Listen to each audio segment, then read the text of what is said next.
છોટાઉદેપુરના પુનિયાવાડ ખાતે રાજ્યના શિક્ષણ મંત્રી કુબેરભાઈ ડિંડોરના અધ્યક્ષસ્થાને જિલ્લા કક્ષાનો 75મો વન મહોત્સવ યોજાયો। છોટાઉદેપુરના પુનિયાવાડ એકલવ્ય મોડેલ સ્કૂલ કેમ્પસમાં રાજ્યના શિક્ષણ મંત્રી કુબેરભાઈ ડિંડોરના અધ્યક્ષસ્થાને જિલ્લા કક્ષાનો 75મો વન મહોત્સવ યોજાયો હતો।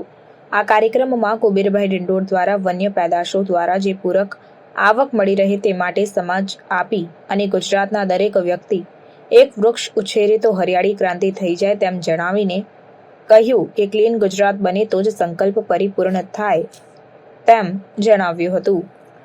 લોક ભાગીદારી દ્વારા વૃક્ષોની મહિમા અને વૃક્ષારોપણ વધુને વધુ થાય તેવું આ સરકારની ઈચ્છા છે।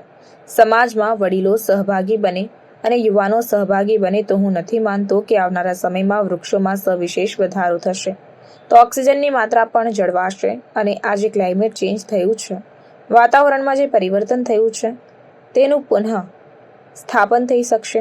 તેના માટે રાજ્ય સરકાર અને કેન્દ્ર સરકાર તથા ફોરેસ્ટ વિભાગના કર્મચારીઓ સવિશેષ તેમાં યોગદાન આપી રહ્યા છે તેમ પણ જણાવ્યું હતું।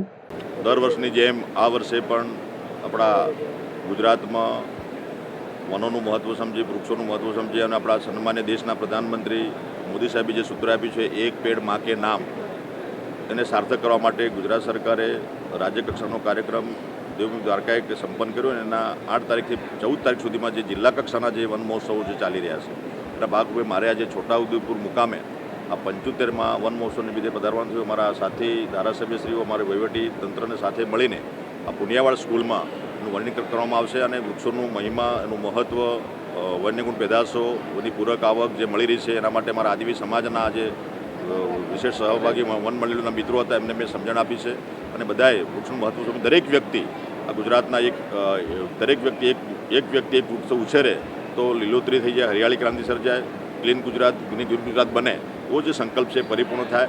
લોક ભાગીદારીથી આપણે આ વૃક્ષની મહિમા અને વૃક્ષારોપણ વધુમાં વધુ થાય એવું સરકારની ઈચ્છા છે। સાથે સમાજના વડીલો પણ આમાં સહભાગી બને, યુવાનો સહભાગી બને તો હું નથી માનતો કે આવનારા સમયમાં આજે વૃક્ષો આપણે વધ્યા છે પણ સવિશેષમાં વધારો થશે તો ઓક્સિજનની માત્રા પણ જળવાશે અને આ જે ક્લાઇમેટ ચેન્જ જે થયું છે, વાતાવરણમાં જે પરિવર્તન થયું છે ફરી પુનઃ એનું સ્થાપન થઈ શકશે। એના માટે રાજ્ય સરકાર અને કેન્દ્ર સરકાર અને અમારા ફોરેસ્ટ વિભાગના કર્મચારીઓ સવિશેષ એમાં યોગદાન આપી રહ્યા છે। खबरों के लिए चैनल को सब्सक्राइब कीजिए।